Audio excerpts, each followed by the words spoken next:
The moment of truth.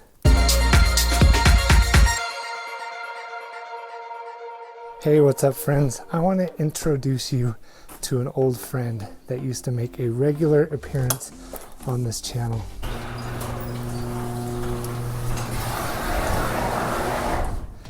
The electric mountain bike. If you go back a few years, you'll see that I made a whole series about this bike. And unfortunately, it's just been sitting in the garage collecting dust since the summer I built it. So I wanted to pull it out, see what works, what doesn't, and unfortunately, the downfall was when I got a flat tire. The front wheel is where the motor is on the bike, and it's not as easy to change a flat tire when you have this 20-pound weight hanging on it. So let's see what's going on with this thing. So if you haven't seen my old videos about this thing, I spent the summer putting this thing together, ordering different parts, trying what worked, what didn't. I was able to get up to, I think, 27 miles on it on a single battery charge, so that was pretty cool.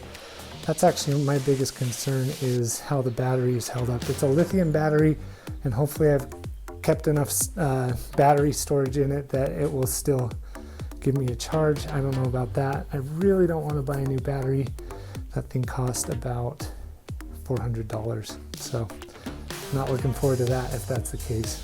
So let me show you what I have going on here. This is the motor of the bike, and it's a 48 watt 1000 amp hour motor that I got off of wish.com.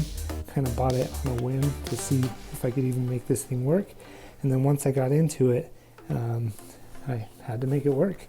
So that runs up here. It powers the throttle. Obviously it doesn't turn on right now because there's no battery. And then I added this pool noodle to connect to house the wires that run down to the, I guess, computer. This is kind of the brains of the operation.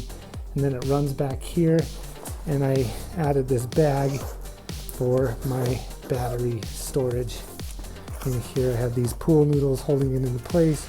That's how you plug it in. And yeah, so I have the battery inside. I'll get it charged up and see if it even works.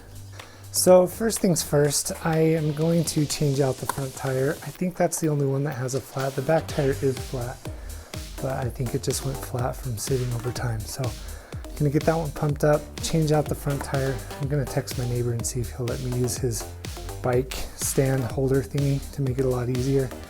And I'll swap that out. But this giant monolith covered in dust and dewy hair is the battery. I got my charging station over here. Look at all these chargers that I have. I have charged Lime scooters in the summer. I don't know, I might sell that. Anyway, I'm gonna get that battery plugged in, get it charging, see if I can't get any juice out of that. But first things first, let's fix a flat. All right, so my neighbor was nice enough to let me borrow his park tool. Totally missed it there. His park tool bike stand or bike mount. And I have the battery charging. See, there's the red light. Now there seems to be a little bit of a short right in here, so I might have to undo all the electrical tape, figure that out. Yeah, looks like the battery's charging, and I am going to switch out the tube. Now I'm just going to address this right up front. I'm not a bike mechanic, I'm not an electrical engineer, so I'm sure there's better ways to do this, but I'm just going to do it the way that I know how. Now I do see the feedback, I do see the comments in these old videos that I've made about this thing, and I appreciate the feedback, I honestly do. Positive, negative, it's all feedback. So if you have any suggestions, leave them down below in the comments. I'm gonna get to switching out this tube and seeing if I can't at least ride this thing and hook up the battery.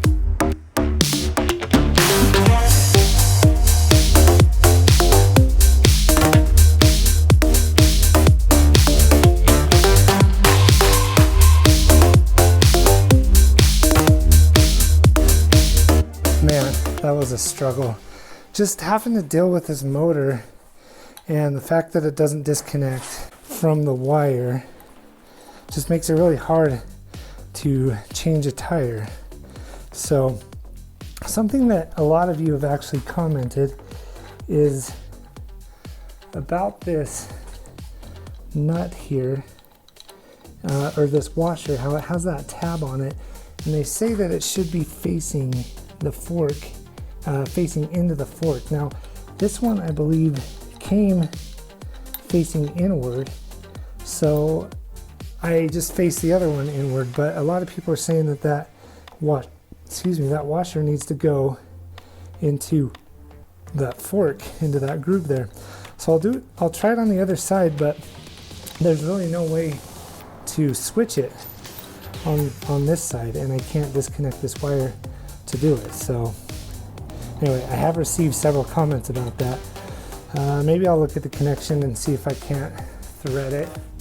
I just don't think that I can, but we'll see. Anyway, I wanted to comment on that. Now I'll swap out the inner tube.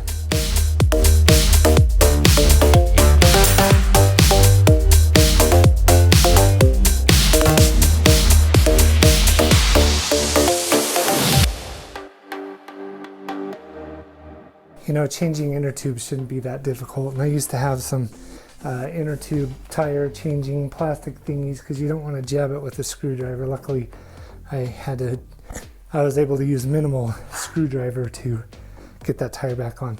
So, gonna get the wheel mounted and pump up that tire. Let's see if I can get some air in it. I also pumped up the back tire, and it seems to be holding pretty well, so hopefully that's the case. I don't want to have to swap that one out, but it is a lot easier. So yeah, let's get that tire back on.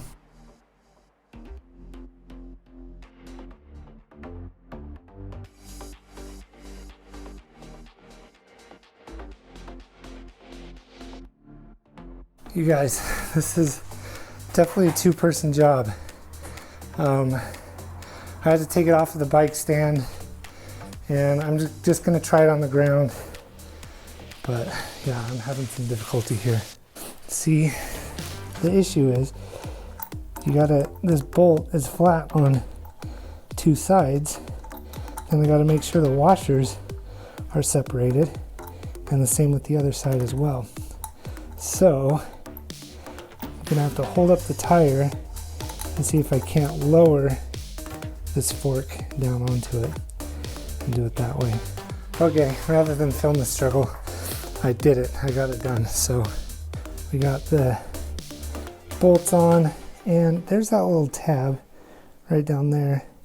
It doesn't really fit into the fork, so again, I mean, maybe it keeps the washer from spinning all the way around, and that's what it's for, but I was under the impression it fit into those forks. I rode it all summer without any issues, but I bet it's to hit against this and just kind of keep it snug. But like I said, on this side, that tab was always facing in to begin with. So let's get some air in these tires.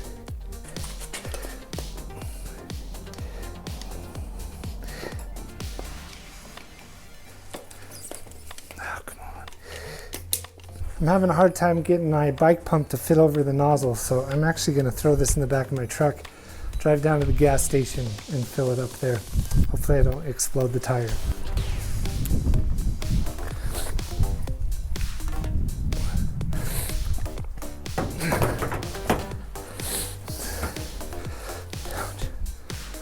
How many gas stations do you know that have free air? I love this.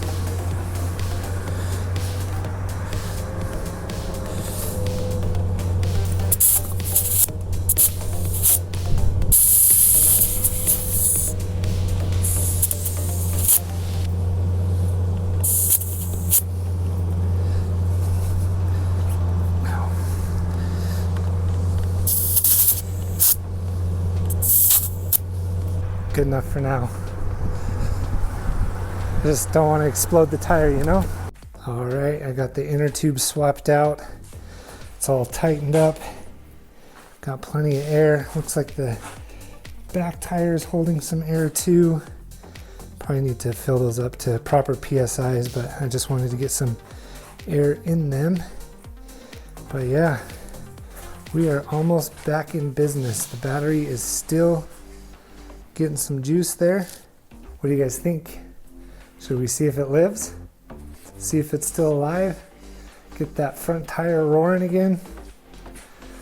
Now, I don't have anything to secure the battery in. This is going to be a project for another day. I was using zip ties, but I think I need straps. I need something a little more sustainable there. But yeah, I think I might do like a box, but then I'd have to reroute the wires. So I'm gonna have to sit on that, think about it. But yeah, let's see if this thing fires up. Got the battery. Now, another criticism is how many times I've dropped this battery. And you're right, I am gonna be more careful with it, because when lithium breaks and connects and does whatever, it can start a pretty bad fire. So I'm just gonna carefully set it on here and plug it in.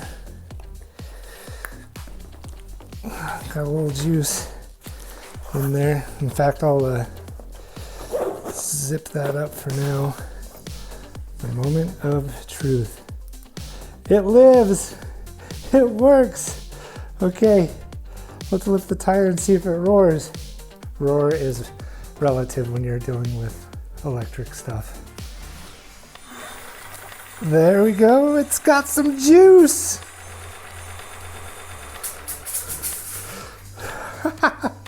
Sweet. Okay, we did it. We got the electric bike put back together. There is still a ton of work. As that tire was spinning, I could feel it a little bit out of alignment, but there's power. Hopefully that's just burning rubber. Yeah, burning rubber, because it was spinning on the ground. I could smell a little crispy smell. Anyway, if you can't tell, I'm super stoked. We're gonna get this thing back in action. And also, I have another electric bike coming that I bought. I didn't build myself, so hopefully me and the wife can cruise on these bad boys this summer. I just can't believe it still works. That smells really tripping me out. It's alive. There you go. The electric bike has been resurrected for 2021. All right, so this is the e-bike update that was long overdue, and I'm just so glad that the motor still runs, that the battery still gives juice. However, I don't know how much juice it will give having sat for so long, so we'll probably try to do some range tests in the summer. But yeah, I'm just happy that it runs. I'm gonna reconfigure the battery compartment and get that all worked out. So if you want those updates, be sure to hit the subscribe button down below. Leave a comment, give me some suggestions. What would you do differently? What are some things I should try? Modding out bikes and turning them into e-bikes is kind of popular right now, so I'm interested to hear what you have to say. And of course, give it a thumbs up. You guys, thanks for watching this video, and thanks for being patient with the update. And be kind to each other. Peace.